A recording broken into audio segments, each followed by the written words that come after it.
Mi nombre no importa. Lo que importa es que sobreviví para contarlo y eso ya es un milagro en Jalisco. Porque cuando entras al CJNG lo más seguro es que no salgas con vida. Tenía apenas 16 años cuando me reclutaron, allá por el 2010, cuando el Mencho ya empezaba a sonar fuerte y el cártel se estaba expandiendo con sangre y fuego.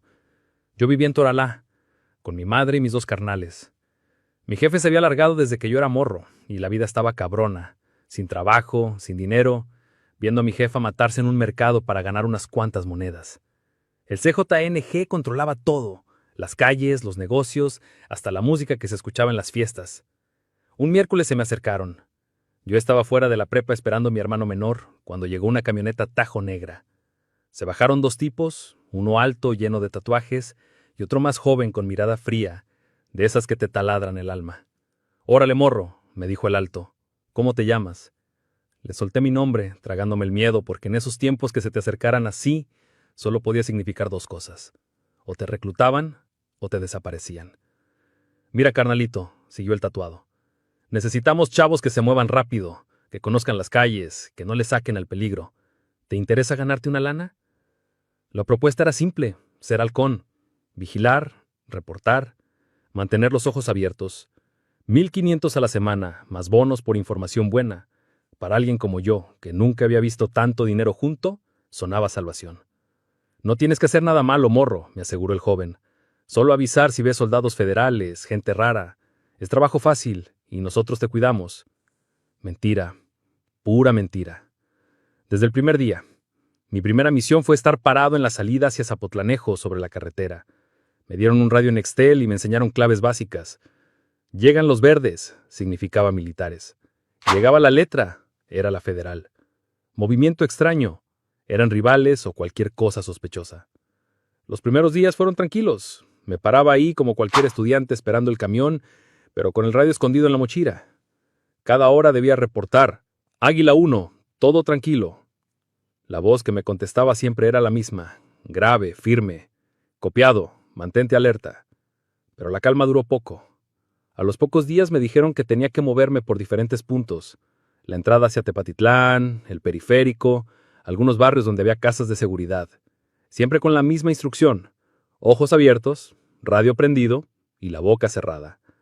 En mi segunda semana vi la primera ejecución. Estaba vigilando una bodega en El Salto cuando llegaron 3 camionetas. Se bajaron como 10 tipos, todos armados hasta los dientes. Sacaron a un hombre de una de las casas, golpeado, con las manos amarradas atrás. Lo que siguió todavía me despierta por las noches. No voy a dar detalles, pero fue ahí cuando entendí en qué me había metido. Esto no era solo vigilar, era ser parte de una máquina de muerte. Esa noche llegué a mi casa temblando. Mi madre me preguntó qué me pasaba, pero ¿qué le iba a decir, que su hijo ya era cómplice de asesinos? Le inventé que había tenido problemas en la escuela, pero ya no había vuelta atrás. Al día siguiente, el tatuado que me reclutó me esperaba fuera de la casa.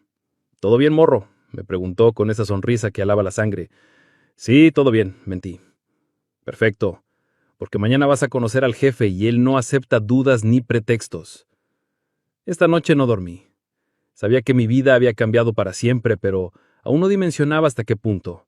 Porque el CJNG no solo controlaba el territorio, también controlaba la vida de quienes trabajaban para ellos. Y yo acababa de vender la mía por 1,500 pesos a la semana. La primera vez que escuché el nombre del Mencho en persona fue en un rancho a las afueras de Zapopan. Me llevaron en una suburbana polarizada junto con otros 5 chamacos que también habían sido reclutados. Durante el camino nadie abrió la boca, el aire estaba espeso, lleno de nervios y de miedo. El rancho era enorme, rodeado de cerros, con un solo camino de entrada.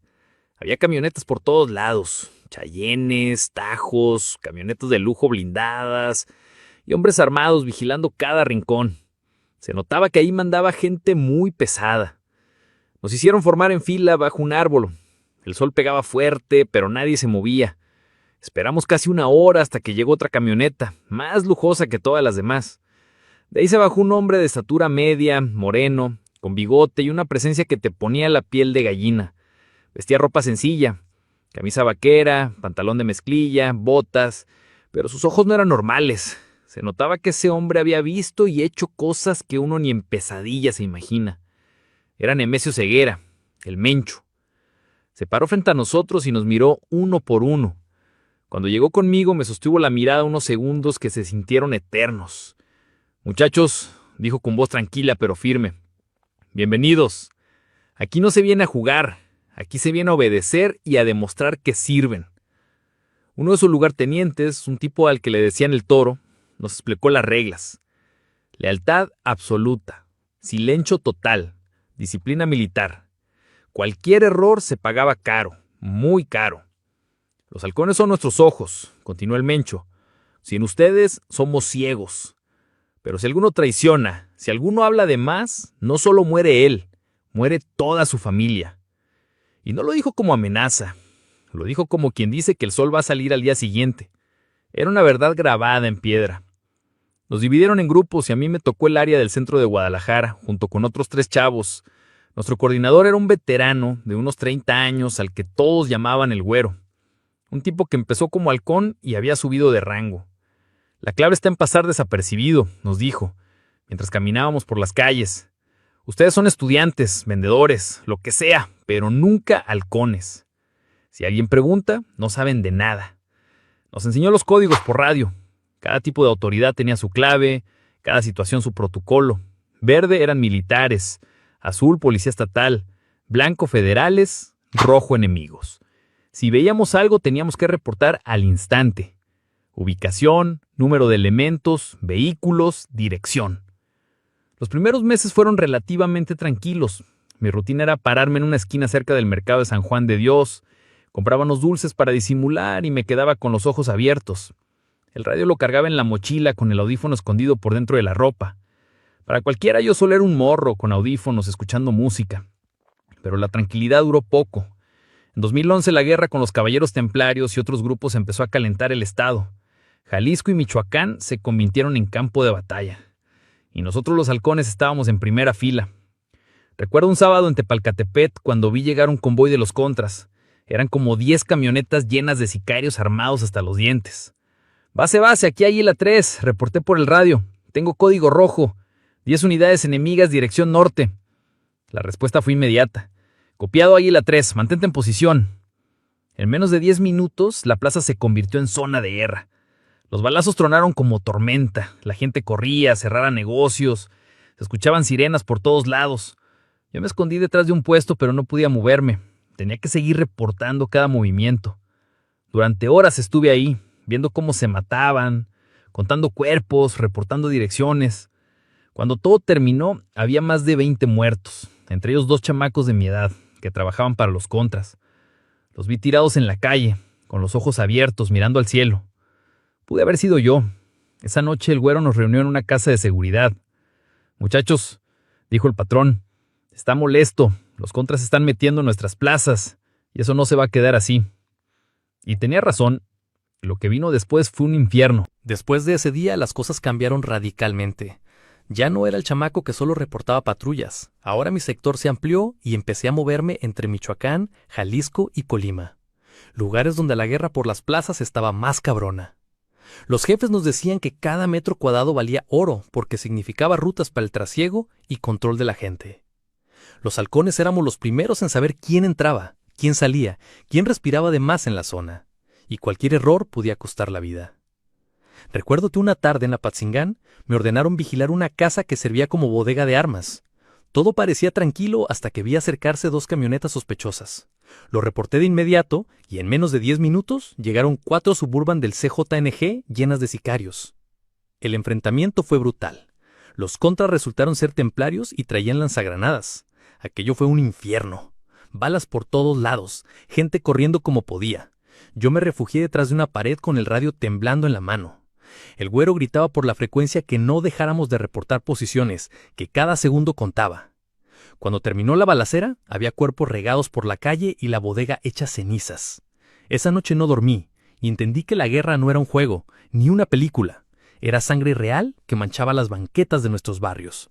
Con el tiempo, me tocó estar en varios operativos, no disparando, porque seguía siendo halcón, pero sí acompañando a los que lo hacían, y más de una vez tuve que cargar cuerpos o limpiar escenas para que los contras no supieran cuánto habíamos perdido. A veces nos tocaba desaparecer rivales, y otras veces eran familias completas que pagaban los platos rotos porque alguien de ellos había hecho un mal movimiento. Cada semana el Mencho mandaba mensajes directos, no siempre en persona, pero sí por medio de comandantes. Su palabra era ley y nadie se atrevía a contradecirlo. Escuchamos grabaciones donde decía que las plazas se defendían a muerte, que ni un centímetro se le iba a entregar a los contras y que prefería ver a todo un pueblo reducido a cenizas antes que perderlo. Esas palabras se te metían en la cabeza y te convencían de que estabas peleando por algo más grande, aunque en el fondo sabías que solo eras un peón desechable. Había días en que me sentía invencible y otros en que me quería largar, pero sabía que no podía, porque salir del CJNG no era opción. Una vez que estabas dentro, o te mataban o te mataban. En una ocasión me mandaron a Tepalcatepec otra vez, porque los templarios habían avanzado con fuerza. Recuerdo que ese operativo fue distinto, porque el Mencho estaba presente. Él mismo bajó de una camioneta, vestido sencillo, pero con un aura que imponía miedo.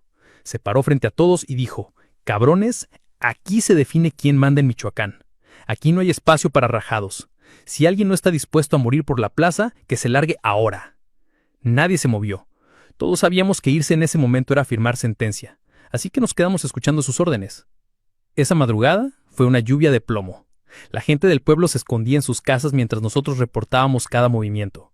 Las calles parecían un campo de guerra. Los templarios peleaban con todo, pero el CJNG respondió con más fuerza. Al amanecer, el suelo estaba cubierto de casquillos y cuerpos, y yo ahí, parado con la radio en la mano sabiendo que lo que estaba viviendo era solo el comienzo de algo peor. Con el tiempo, empecé a notar que ya no era un halcón cualquiera. El güero me decía seguido que era de los más confiables porque nunca fallaba en un reporte y porque aguantaba la presión sin quebrarme. Eso hizo que me empezaran a dar responsabilidades más pesadas, como moverme en operativos donde no solo se trataba de vigilar, sino de coordinar puntos enteros de comunicación. Yo escuchaba voces de comandantes hablando de jueces, de políticos, de militares que estaban de nuestro lado, y eso fue cuando entendí que la guerra por las plazas no solo se peleaba con balazos, también en las oficinas del gobierno y en los juzgados. Había un día que no olvido. Estábamos en Colima vigilando el puerto de Manzanillo, una de las plazas más codiciadas porque por ahí entraba mercancía de todo el mundo. Vi cómo llegaban contenedores cargados y cómo hombres de traje se reunían con comandantes del CJNG. Era evidente que no solo eran negocios de la calle, había gente de alto nivel metida hasta el cuello en ese puerto. Escuché mencionar a un juez general que estaba alineado con el Mencho. Decían que gracias a él, varias órdenes de aprehensión contra operadores importantes se habían congelado y que todo lo que entraba o salía estaba bajo control del cártel. Ese día comprendí que el poder del Mencho no solo era por las armas, sino por la protección que tenía arriba y que esa protección era la que nos permitía avanzar sin freno. Recuerdo que una madrugada me ordenaron vigilar un convoy que saldría de Guadalajara rumbo a Guanajuato. Iban cargados con armas y con dinero para sobornos.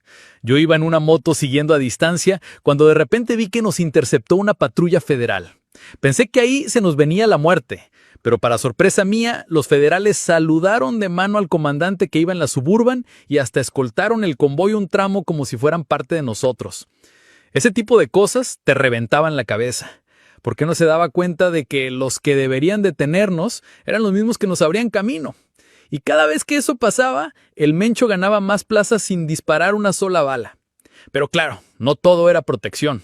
Había momentos donde la violencia era inevitable, como en Guanajuato, donde el CJNG quería arrancarles el territorio al cártel de Santa Rosa de Lima.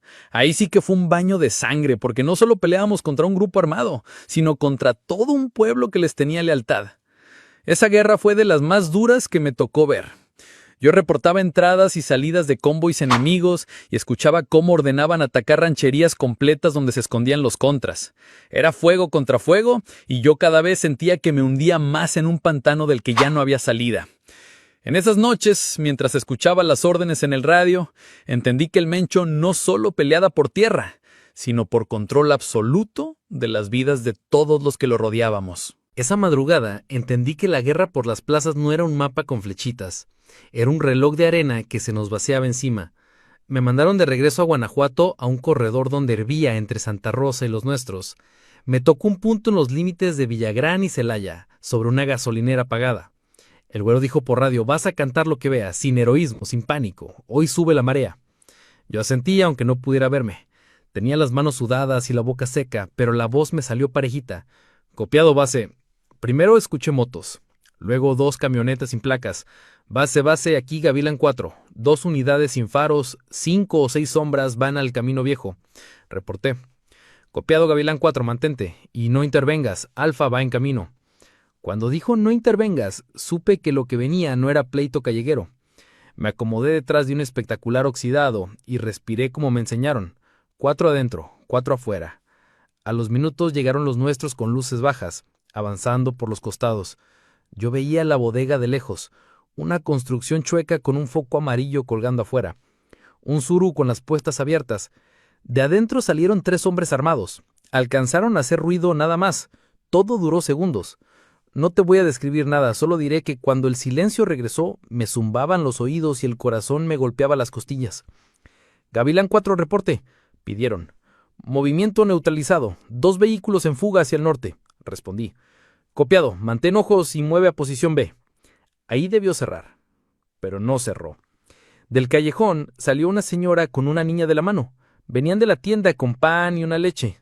El jefe les hizo seña para que se agacharan y dejáramos pasar el convoy. Un muchacho nervioso nuevo movió el seguro del fusil por reflejo. El chasquido sonó más fuerte que todo lo anterior. La niña pegó un grito, la señora retrocedió y tiró las bolsas. El jefe le bajó el arma de un manotazo y siguieron. Yo me quedé clavado detrás del anuncio temblando. La señora abrazó a la niña y se sentaron en la banqueta. No estaban heridas, pero traían el terror pegado a la piel. Esa imagen me taladró la cabeza. Ahí entendí que no existe guerra limpia, que el no intervengas también te hace cómplice. Cuando por fin pude moverme, caminé hasta una cabina para reportar cierre. El güero contestó, buen trabajo, morro, te toca dormir. Cerré los ojos en la litera y lo único que veía eran las bolsas de pan rodando por el pavimento. Esa tarde nos juntaron en una casa de seguridad. Llegó un licenciado de traje claro. Dijo que en 1 hora habría cateos en colonias de Celaya, pero que nuestro juez ya había librado amparos y suspensiones. Ustedes hagan lo suyo, en la noche día. Yo hago lo mío. Se rió. Nadie le respondió. Empecé a notar que cada operativo venía escoltado por papeles, sellos oficiales, firmas de verdad, y que el miedo que te dobla no es el de las balas, sino el de entender que todo se sostiene porque alguien con toga firma y se va a cenar tranquilo. Esa noche llamé a mi jefa. Mi hermana menor ya iba a entrar a la prepa y necesitaba para los cuadernos. Le hice una transferencia y me preguntó si todo iba bien. Sí, ma, respondí. Mentí otra vez. Cuando colgué, me quedé viendo la pantalla y pensé por primera vez en irme. No por cobarde, sino porque si me quedaba, me iba a volver piedra, o iba a terminar como ese licenciado de sonrisa fácil que acomoda vidas y muertas con sellos. Pero aquí salirse no es ir por tu carta de renuncia. El Mencho no tolera huecos y menos en guerra. A uno que intentó descansar lo hallaron a los 3 días. Guardé la idea en el fondo, como una cerilla seca. La iba a necesitar al amanecer. El güero me landó ubicación. Cambia de chip y aropa. Mañana te quiero en Manzanillo. Hay algo grande en el puerto y vas a entender por qué algunos juran lealtad, aún sabiendo que esa lealtad te come vivo. Y supe que el siguiente movimiento podía ser mi boleto de salida o el clavo que me dejara fijo para siempre. Cuando llegué a Manzanillo, entendí de inmediato que ahí estaba el verdadero corazón de la guerra. No era una calle ni un rancho perdido. Era el puerto. El lugar donde entraba la mercancía que valía millones y donde se definía quién era rey y quién era peón.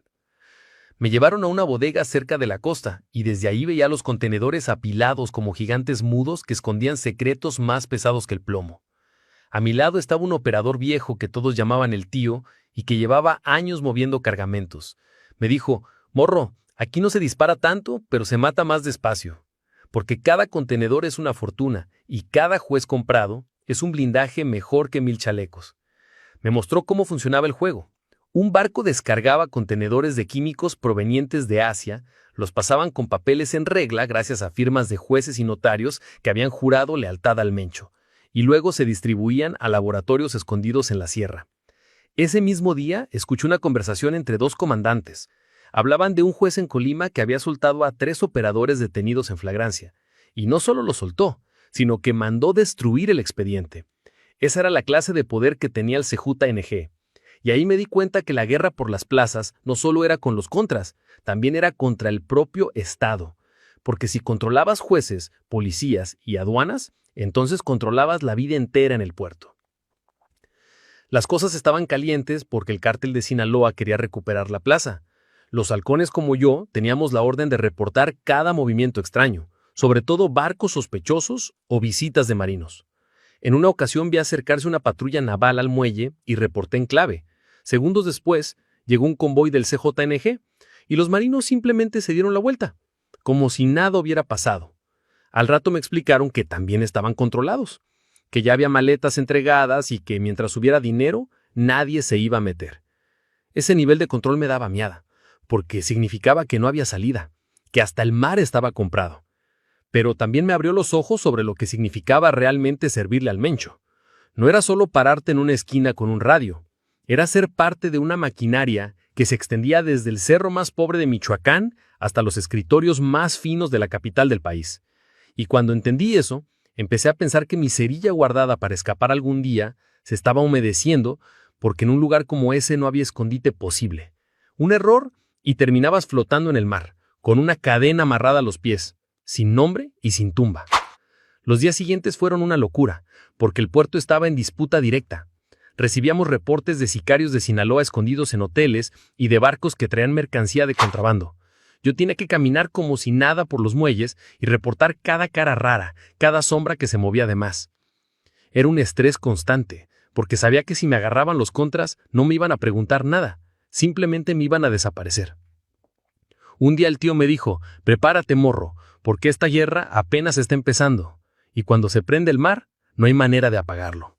La noche que me quebró en Manzanillo comenzó con un reporte simple que decía que había movimiento extraño en un hotel cerca de la playa. Según la clave, eran gente de Sinaloa que estaban reuniéndose para planear un golpe contra el puerto. El tío me mandó junto con otros 2 halcones a vigilar de lejos y reportar la entrada y salida de vehículos. Parecía un turno más, pero esa noche el aire se sentía diferente, como si todo estuviera a punto de explotar. A las 3 de la mañana llegaron 4 camionetas negras con vidrios polarizados y de ellas bajaron hombres armados hasta los dientes.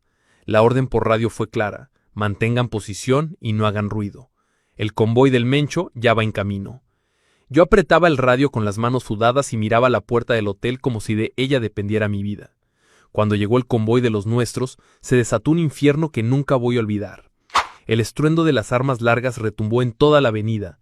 Los vidrios del hotel estallaron como fuegos artificiales, y los gritos de la gente mezclados con el rugido de los motores hicieron que me temblaran las piernas. Yo trataba de reportar cada movimiento, pero la voz se me cortaba y apenas podía pronunciar las claves. Los contras respondieron con granadas y el hotel entero se iluminó como si fuera de día.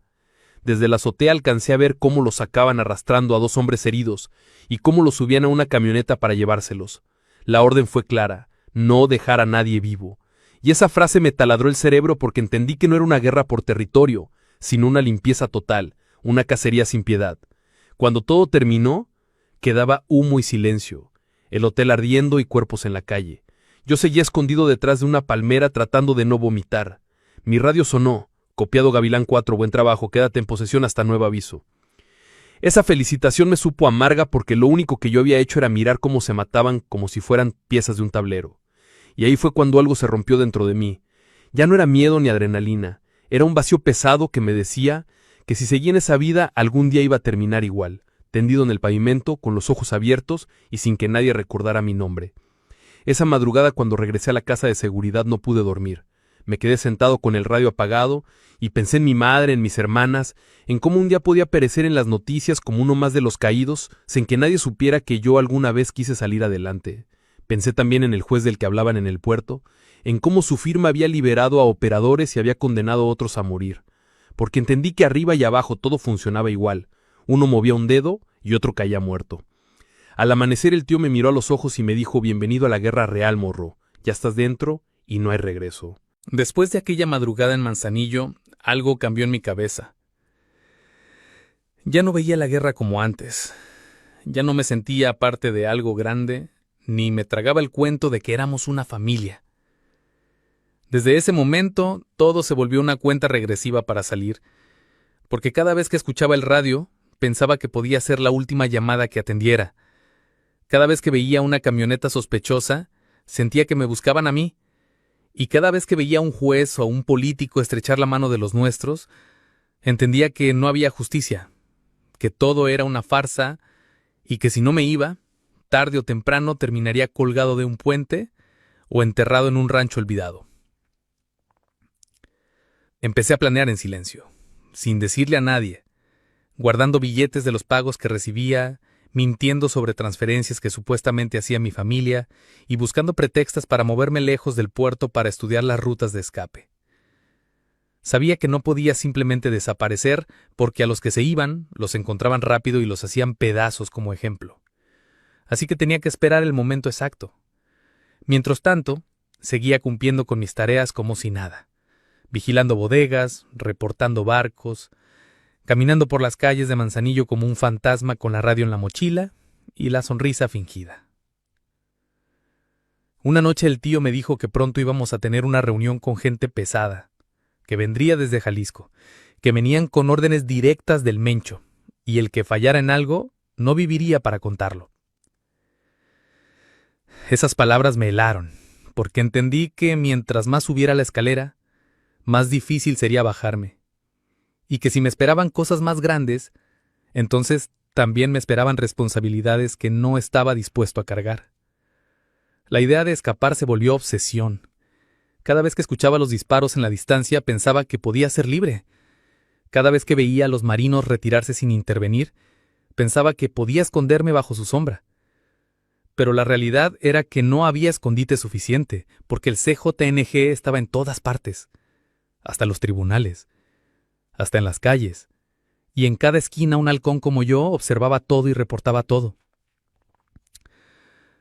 La guerra por las plazas no era solo por Guanajuato-Colima, era por México entero, y yo era un peón atrapado en ese tablero. Una noche de diciembre me armé de valor y llamé a mi madre desde un teléfono público. Le dije que guardara silencio, que pronto la iba a buscar y que no me preguntara nada. Colgué rápido, con las manos temblando y el corazón en la garganta, porque sabía que ese movimiento podía ser mi final, pero también podía ser mi única oportunidad de salvar mi vida y la de mi familia.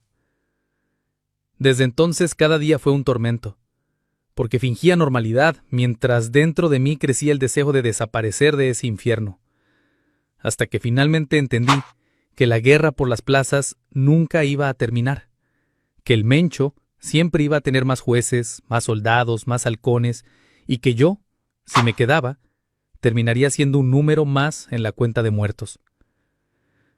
Esa certeza fue lo que me dio la fuerza para preparar mi fuga. El plan no era perfecto, pero era lo único que tenía, y me repetía una y otra vez que más valía morir intentándolo que seguir vivo atado al infierno de la guerra por las plazas. Empecé guardando billetes en un doble fondo de mi mochila y en los calcetines enrollados en la maleta.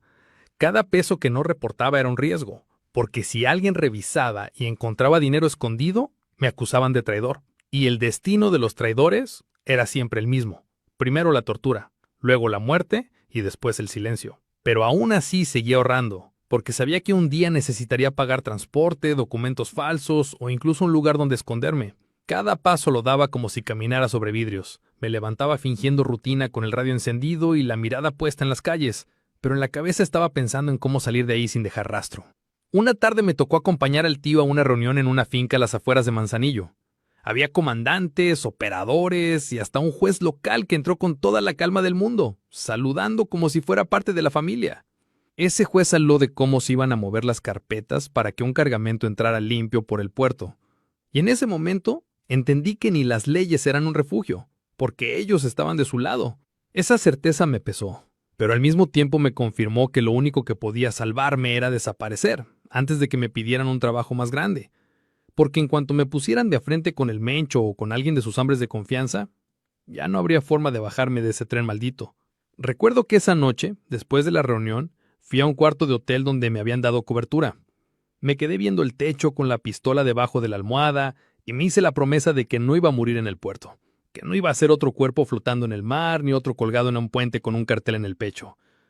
Esa promesa fue la chispa que me mantuvo vivo las semanas siguientes, hasta que encontré la oportunidad en un traslado. Me mandaron como halcón de avanzada en una caravana que iba rumbo a Michoacán. Yo sabía que ese movimiento me sacaba de Manzanillo y que desde ahí podía intentar perderme. La caravana iba con radios encriptados y cada unidad vigilada. Pero en el camino, a mitad de la noche, cuando paramos en una gasolinera para repostar, tuve la idea de fingir una falla en mi radio. Me aparté unos metros para supuestamente revisar la señal y en ese instante caminé hacia la carretera oscura, sin mirar atrás, sin correr, solo caminando, con la certeza de que cada paso podía ser el último. Sentía los ojos en mi nuca, el miedo de que en cualquier momento alguien gritara mi nombre y me reventaran ahí mismo. Pero no pasó nada. Tal vez porque todos estaban distraídos con los motores, o tal vez porque simplemente tuve la suerte que tantos otros no tuvieron esa noche. Avancé kilómetros por la carretera hasta que encontré un autobús de línea con destino a Guadalajara. Pagué el pasaje con manos temblorosas y me senté al fondo sin mirar a nadie. Cuando el camión arrancó, sentí que por primera vez en años respiraba aire que no olía a pólvora ni muerte. Pero también sabía que el infierno no iba a soltarme tan fácil. Los primeros días después de escapar fueron un tormento, porque aunque ya no estaba en Manzanillo, seguía sintiendo que en cualquier esquina podía aparecer una camioneta negra con vidrios polarizados y hombres bajando a gritos con armas largas. Me bajé en Guadalajara con lo justo, apenas una mochila y un poco de dinero escondido en los calcetines. Busqué un hotel barato en el centro y me encerré por 2 días sin salir, solo escuchando los ruidos de la calle, pensando que cada sirena era para mí, y que cada golpe en la puerta era el momento en que se habría acabado todo. Cuando por fin reuní valor para salir, lo hice con gorra y ropa distinta, fingiendo ser otro entre la multitud. Encontré un trabajo temporal cargando costales en un mercado nocturno, mal pagado pero honesto, y por primera vez en mucho tiempo me sentí libre, aunque esa libertad venía acompañada de paranoia constante. No podía dormir más de 3 horas seguidas, me despertaba con cualquier ruido creyendo que alguien había venido a buscarme. Un día, en el mercado, vi llegar a un grupo de tipos tatuados en motos y mi corazón se detuvo. Pensé que eran del CJNG y mi tiempo se había terminado. Pero solo eran pandilleros locales buscando pleito con otros vendedores. Aún así me quedé temblando toda la noche. Entendí que aunque físicamente había escapado, mentalmente seguía atrapado en esa guerra por las plazas. Cada vez que miraba el celular temía ver un mensaje extraño. Cada vez que alguien me preguntaba mi nombre, inventaba uno diferente. Me refugié en el silencio, en pasar desapercibido, en ser invisible, porque sabía que cualquier error, cualquier palabra maldicha, podía costarme la vida.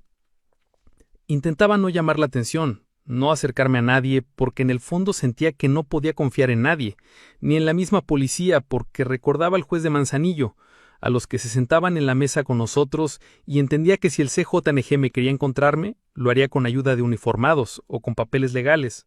Un día recibí una llamada en el celular del hotel. Era un número desconocido y no contesté, pero el corazón me latía tan fuerte que creí que lo iban a escuchar desde la recepción. Esa noche no dormí, convencido de que me habían localizado. Empecé a moverme de hotel en hotel, nunca duraba más de 3 noches en el mismo lugar. Comía en la calle y cambiaba de ruta cada día, aunque eso significara caminar horas con tal de no repetir el camino. Fue una vida de fantasma, pero esa era la única forma de mantenerme respirando, mientras la guerra por las plazas seguía cobrando vidas en todos lados. Yo me había convertido en un sobreviviente más, pero cada día que pasaba, cargaba con la culpa de haber sido parte de esa maquinaria que destruía familias y ciudades enteras. Con el paso de los meses, la paranoia se convirtió en mi sombra.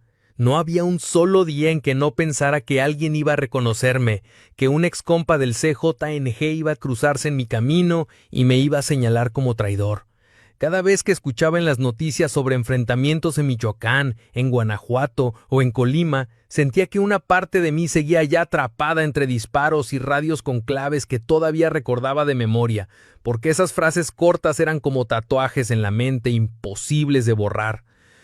Me repetía a mí mismo que ya no era halcón, que ahora era un simple cargador en un mercado, un donadie que solo quería pasar desapercibido, pero dentro de mí había un vacío que pesaba, porque aunque había escapado físicamente, seguía atado a la organización por los recuerdos, por la culpa y por la certeza de que algún día podrían dar conmigo.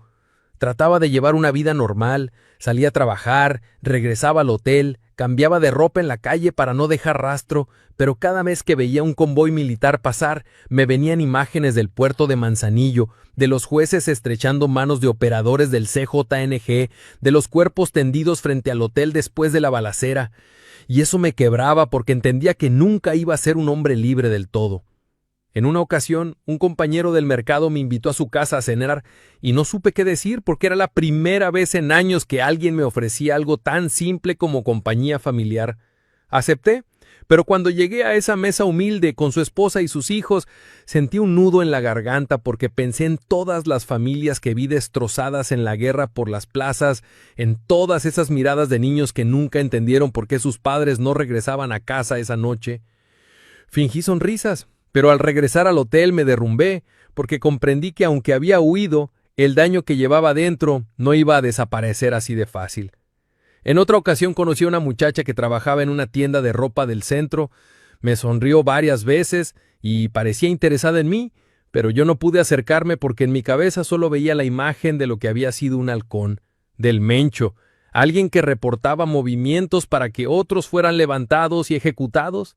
¿Cómo podía explicarle eso a alguien? ¿Cómo podía empezar una vida normal si lo único que llevaba en la espalda eran recuerdos manchados de sangre?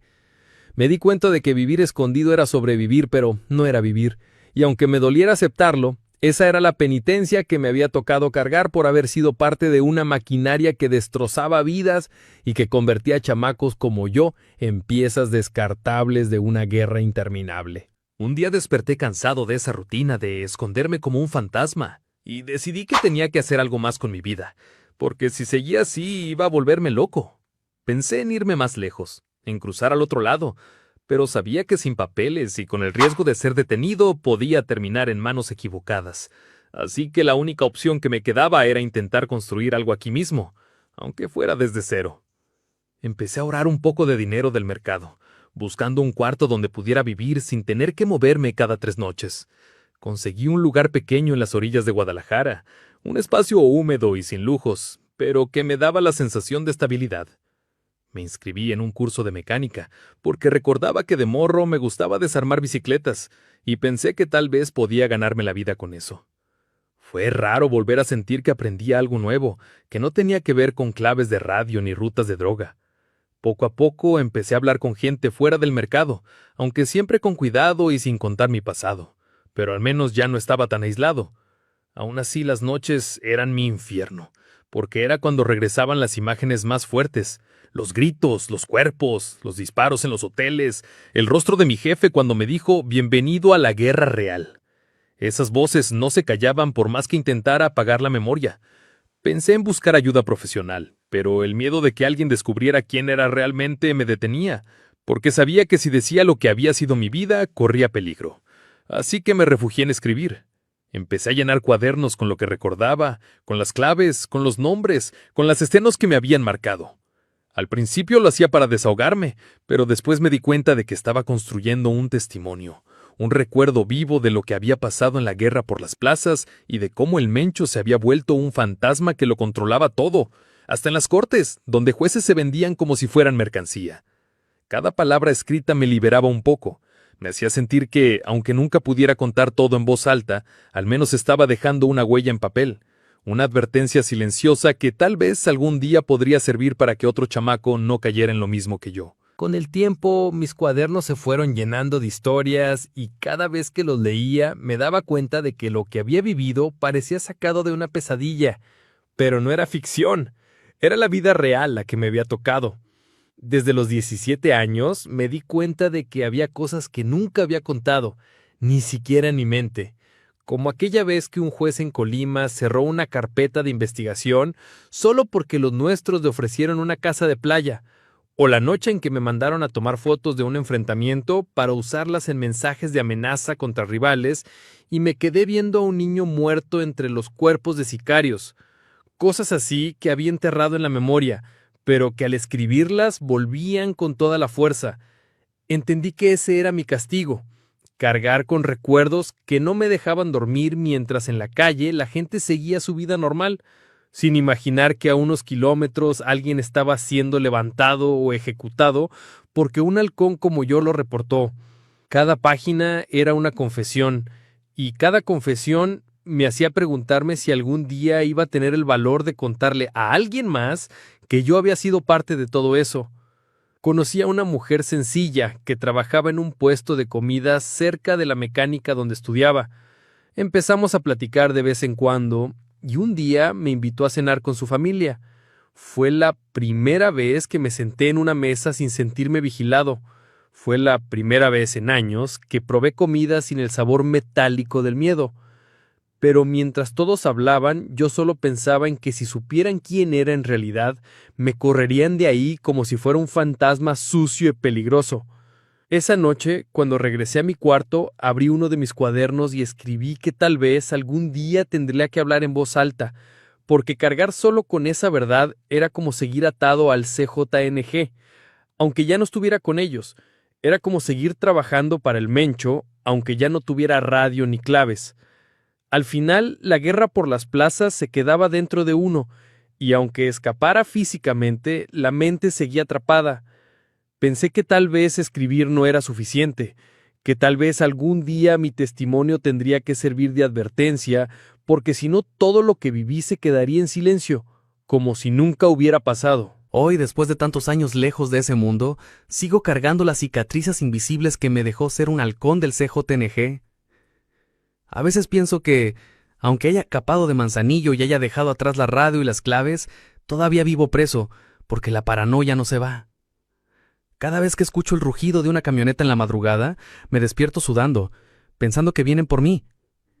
Cada vez que veo las noticias que atraparon a un juez corrupto o un operador del Mencho, siento un escalofrío, porque sé que muchos de ellos eran parte de la misma red que yo alcancé a ver de cerca. Y aunque ahora intento ser un hombre normal, con trabajo y una vida sencilla, el pasado siempre regresa en forma de pesadillas, en forma de recuerdos que no pedí y que me persiguen día y noche. He aprendido a disimular, a sonreír cuando alguien me pregunta de dónde vengo, a inventar historias para ocultar lo que fui, pero dentro de mí sé que siempre seré un sobreviviente de esa guerra por las plazas, y que ese título nunca se borra, porque el Mencho y su gente no solo marcaban territorios, también marcaban vidas, y yo fui una de esas vidas convertidas en herramienta desechable para un juego de poder que nunca entendí del todo. Tal vez lo único que me sostiene es saber que logré escapar, que no terminé como muchos de mis compas tirados en una brecha o colgados en un puente. Tal vez lo único que me da fuerza es pensar que mi testimonio puede servir para que otros morros que andan tentados por esa vida entiendan que no hay final feliz, que el dinero rápido se acaba, que la violencia solo deja fantasmas y que al final la libertad no se compra con billetes, sino con decisiones, aunque cuesten todo lo que tienes. Sé que nunca podré redimirme en todo porque fui parte de esa maquinaria que destrozaba familias, pero al menos puedo contar la historia y dejar claro que no hay gloria en ser halcón, que no hay respeto en trabajar para un fantasma como el Mencho, que se esconde detrás de jueces comprados y operadores que hacen el trabajo sucio, mientras él se vuelve leyenda para otros. Yo lo vi de cerca y lo único que dejó fue muerte y vacío. Mi nombre no importa, lo que importa es que esta confesión quede grabada como advertencia, porque todavía hay miles de jóvenes allá afuera que creen que entrar en cartel es camino de poder, cuando en realidad es camino de condena. Lo único que deseo es que mis palabras alcancen a uno solo y lo hagan cambiar de rumbo, porque si eso pasa, entonces todo este dolor al menos habrá servido de algo.